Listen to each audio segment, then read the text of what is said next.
রবের কসম তোমার চেহারা হুরের চেয়েও ভালো। রবের কসম তোমার চেহারা হুরের চেয়েও ভালো। চাঁদের মাঝেও কলঙ্ক আছে, চাঁদের মাঝেও কলঙ্ক আছে, তোমার জীবনে নাই। আলতো ছোঁয়ায় তোমার ভেতর জান্নাত খুঁজে পাই। রবের কসম তোমার চেহারা হুরের চেয়েও ভালো। আমি তখন স্কুলে পড়ি, পড়া অবস্থায় বেঞ্চে ঢোল বাজিয়ে গান গাচ্ছিলাম। পেছনে যে কে দাঁড়িয়ে আছে আমি জানি না। সাডেনলি গান কমপ্লিট হওয়ার পরে আমার একেবারে পেছনের দিকে হাত স্পর্শ করে দেখি যে পিছনে তাকিয়ে দেখি যায় ম্যাডাম। বলছে, বাহ, তুই তো খুব চমৎকার গান করিস, তো তুই গান করবি, গান তোকে চালিয়ে যেতে হবে। বললাম, ম্যাডাম আমাকে তো পড়াশোনা করতে হবে। হ্যাঁ, পড়াশোনা করবি, পড়াশোনার ফাঁকে এক্সট্রা কারিকুলাম অ্যাক্টিভিটিস হিসেবে তুই ভালো গান গাস, গান করবি। তারপরে স্পোর্টস হলো, টানা 7 বার আমি ফার্স্ট হই। ইন্টারমিডিয়েট সেকেন্ড ইয়ার পর্যন্ত প্রত্যেকটা বছর আমি ফার্স্ট প্রাইজ গেইন করি। এর থেকে আমার গানের সূত্রপাত। মানে তখন বোঝা গেল যে আমাকে দিয়ে কিছু হচ্ছে, সম্ভবত গান হয়, তা না হলে প্রত্যেক বছর আমাকে ফার্স্ট প্রাইজ কেন দেয়। ভালোবাসা যত বড় জীবন তত বড় নয়। ভালোবাসা যত বড় জীবন তত বড় নয়। তোমায় নিয়ে 1000 বছর, তোমায় নিয়ে 1000 বছর বাঁচতে বড় ইচ্ছে হয়। ভালোবাসা যত বড় জীবন তত বড় নয়। ভালোবাসা যত বড় জীবন তত বড় নয়। বড় দেরি করে হলো দেখা, হলো চেনা জানা, আরো দিন গেল পেতে মনেরই ঠিকানা। জন্ম থেকে হয়নি কেন তোমার আমার পরিচয়। ভালোবাসা যত বড় জীবন তত বড় নয়। তোমায় নিয়ে 1000 বছর, তোমায় নিয়ে 1000 বছর বাঁচতে বড় ইচ্ছে হয়। ভালোবাসা যত বড় জীবন তত বড় নয়। শুধু কিছুদিন কাছে পেয়ে ফোরাবে না আশা, কবে যে মরণ ঝড়ে ভেঙে যাবে বাসা। হাই, সব পেয়েছি তাই কি আমার সব হারানোর এত ভয়। ভালোবাসা যত বড় জীবন তত বড় নয়। তোমায় নিয়ে 1000 বছর, তোমায় নিয়ে 1000 বছর বাঁচতে বড় ইচ্ছে হয়। ভালোবাসা যত বড় জীবন তত বড় নয়। ভালোবাসা যত বড় জীবন তত বড় নয়। ঢাকা কলেজের হলে থাকতাম, দক্ষিণায়ন হলের স্টুডেন্ট আমি।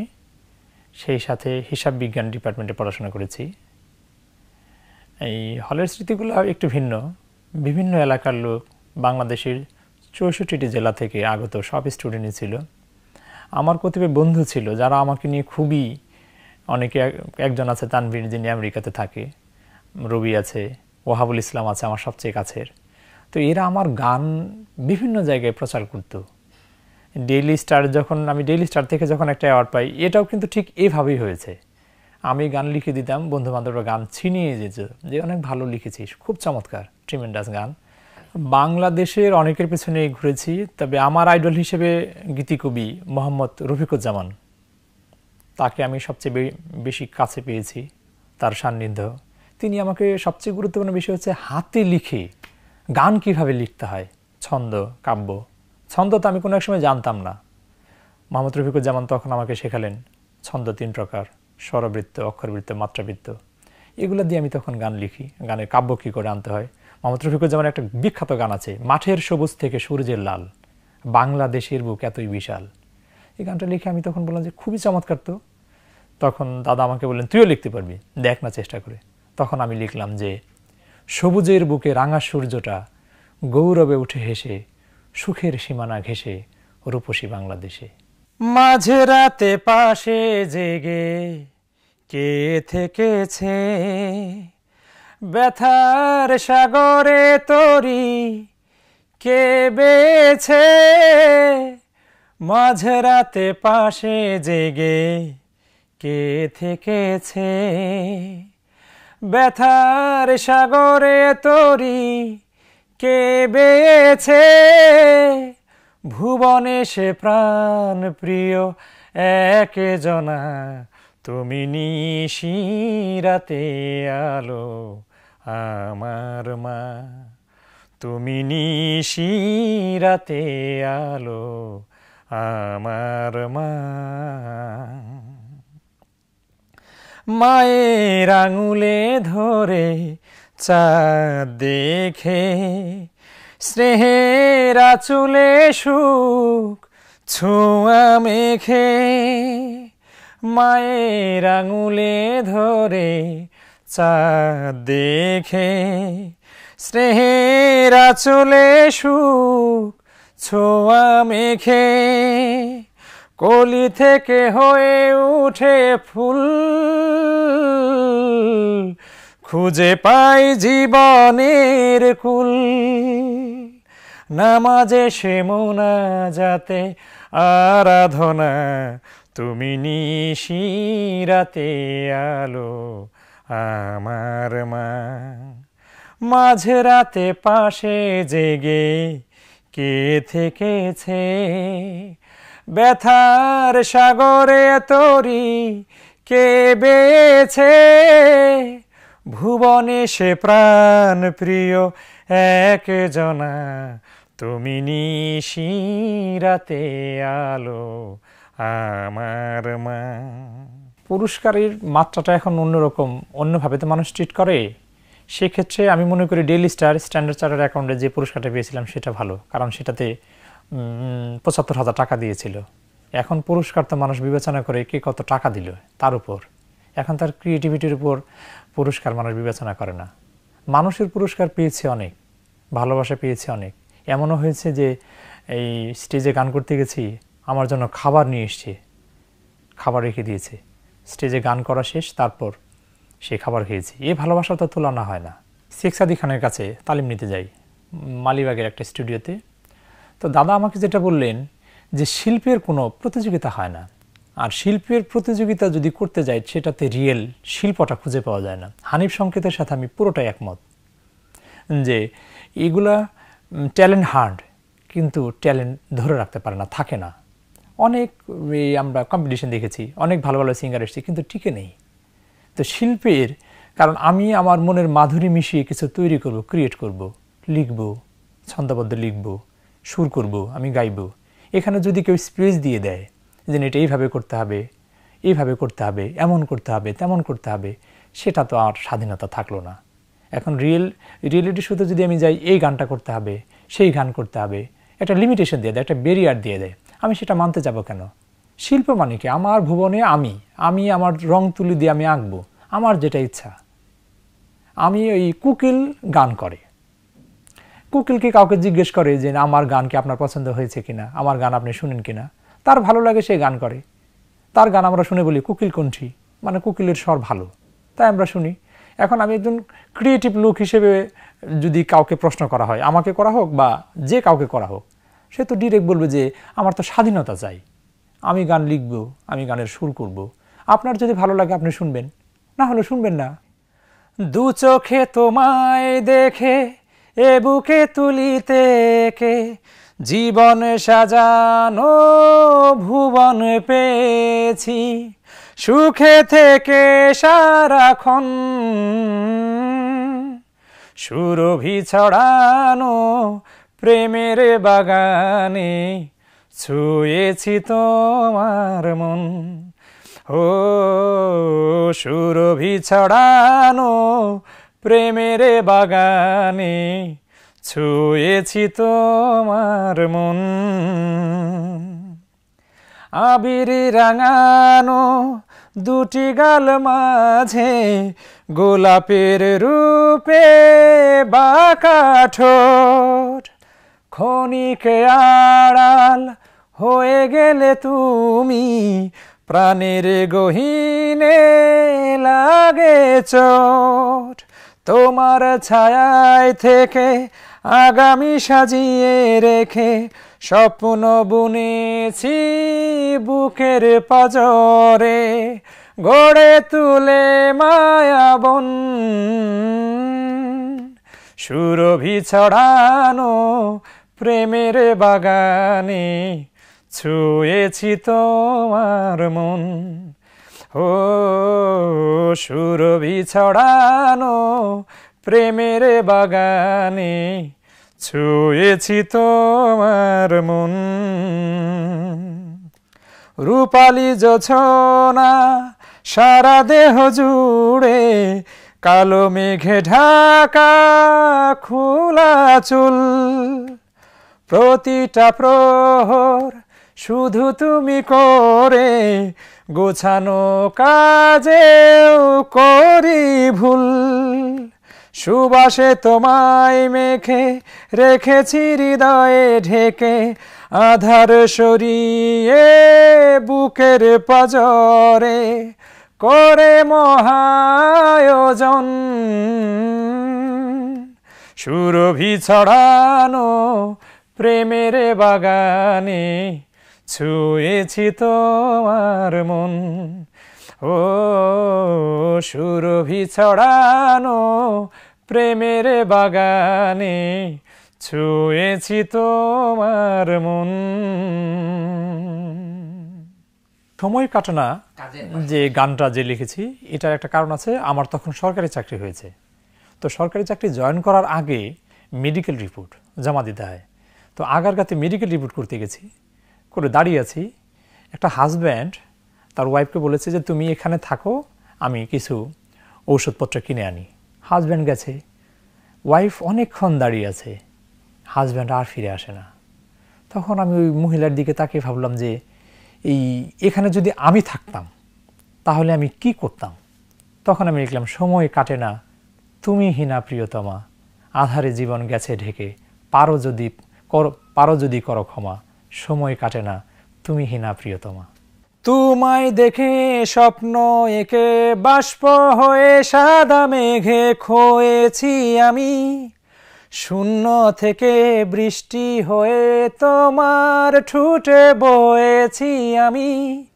বেপরুয়া বেপরুয়া হয়েছি আমি, বেপরুয়া বেপরুয়া হয়েছি আমি। তোমার জন্য জীবন ঝরনা করে ঝরেছি রোজ, দুটি চোখের আড়াল হলে তুমি নিয়েছি খোঁজ। চন্দ্ররূপে জ্যোৎস্না হয়ে তোমার মনে রয়েছি আমি, বেপরুয়া বেপরুয়া হয়েছি আমি।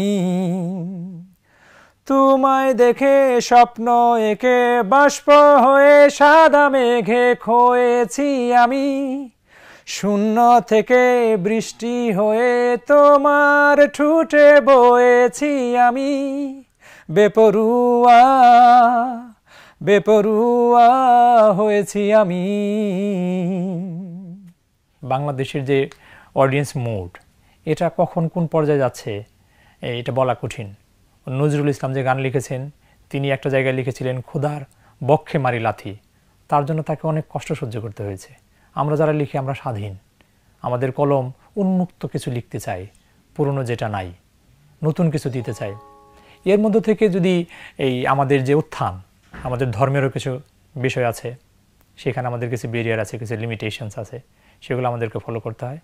তো গান নিয়ে আজ থেকে 5 বছর 10 বছর পরে আমি নিজেকে কোথায় নিয়ে যাবো এটা বলা সত্যি খুব কঠিন। আমাদের চলচ্চিত্রের অবস্থা অতটা ভালো না, ব্যাকগ্রাউন্ড মিউজিক আমরা ভালো করতে পারি না। স্টুডিওতে গিয়ে যখন আমরা গান রেকর্ড করি তখন আমরা যা চাই, যেমন এই অডিয়েন্স যারা আছে, শ্রোতা যারা আছে, তারা হিন্দি গান শোনে। কেন শোনে? তাদের ব্যাকগ্রাউন্ড মিউজিক অনেক ভালো, তারা টিউন ক্রিয়েট করে, তার চেয়ে ভালো টিউন আমরা ক্রিয়েট করতে পারি, তার চেয়ে ভালো গলাও আমাদের আছে, কিন্তু ভালো ব্যাকগ্রাউন্ড মিউজিক আমরা তৈরি করতে পারি না। ব্যাকগ্রাউন্ড মিউজিক আমাদের কেউ দিতে পারে না। বাংলাদেশের সেরা সেরা স্টুডিওতে আমরা গেছি, সেরা সেরা স্টুডিওতে সম্পর্কে আমার এই ছোট্ট জীবনের ধারণা আছে। আমি যা চাই সেটা আমি পাই না। আমি যদি চাই কাহারবা তাল, আমাকে হয়তো কাহারবা দেবে, কিন্তু ফুল শেখ সারা জীবন, মানে সারাটা দিন পুরো গানটায় কাহারবা বাজাবে। কিন্তু হিন্দি গানে আপনি যখন যতটুকু প্রয়োজন ব্যাকগ্রাউন্ড মিউজিকে, এই ততটুকুই তারা ইউজ করে। নাদিম শ্রাবণ বলেন, অনুমালিক বলেন, অনিল মিলিন্দ বলেন, জাতিন ললিত বলেন, সবাই, পঞ্চম দা বলেন, সবারই একই অবস্থা যে ওরা যতটুকু প্রয়োজন, যে গানে যতটুকু প্রয়োজন ঠিক সেই ইনস্ট্রুমেন্ট তারা ইউজ করতো। আমরা সেটা পারি না। দর্শকদের উদ্দেশ্যে আমার অনুরোধ, শুদ্ধ গান, সুন্দর গান। শুদ্ধ গান বলতে কি? গানের ছন্দ থাকুক। ছন্দে যদি চলতে পারি তাহলে ছন্দহীন হয়ে চলবে কেন? আমরা তো সবাই বলি ছন্দে চলো। ছন্দ থাকুক, কাব্য থাকুক, গানের সুরের ভেরিয়েশন থাকুক। সবচেয়ে বড় কথা হচ্ছে গানটা কাব্যিক হোক, একটা কবিতা যেন পড়া যায়। গান সুরের আগে যেন আমরা পড়তে পারি এটা একটা কবিতা, আর কবিতা মানুষের মনের অন্ধকার দূর করে। লাস্ট একটা কথা বলবো, পাবলো পিকাসোর the purpose of art is washing the dust of the soul of our life. সঙ্গীত বা গান, কবিতা মানুষের মনের অন্ধকার দূর করে। শুদ্ধ গান শুনলে মানুষের মনের অন্ধকার দূর হবেই। ধন্যবাদ। इस प्यार से मेरी तरफ ना देखो, प्यार हो जाएगा। इस प्यार से मेरी तरफ ना देखो, प्यार हो जाएगा, प्यार हो जाएगा, प्यार हो जाएगा, प्यार हो जाएगा, प्यार हो जाएगा। इस प्यार से मेरी तरफ ना देखो, प्यार हो जाएगा। दो चार ऐसी मुलाकात होंगी, सारी जमाने से बातें होंगी, बातें होंगी के बाम बदनाम तेरा मेरा पार हो जाएगा। ओ प्यार हो जाएगा, प्यार हो जाएगा। इस प्यार से मेरी तरफ ना देखो, प्यार हो जाएगा।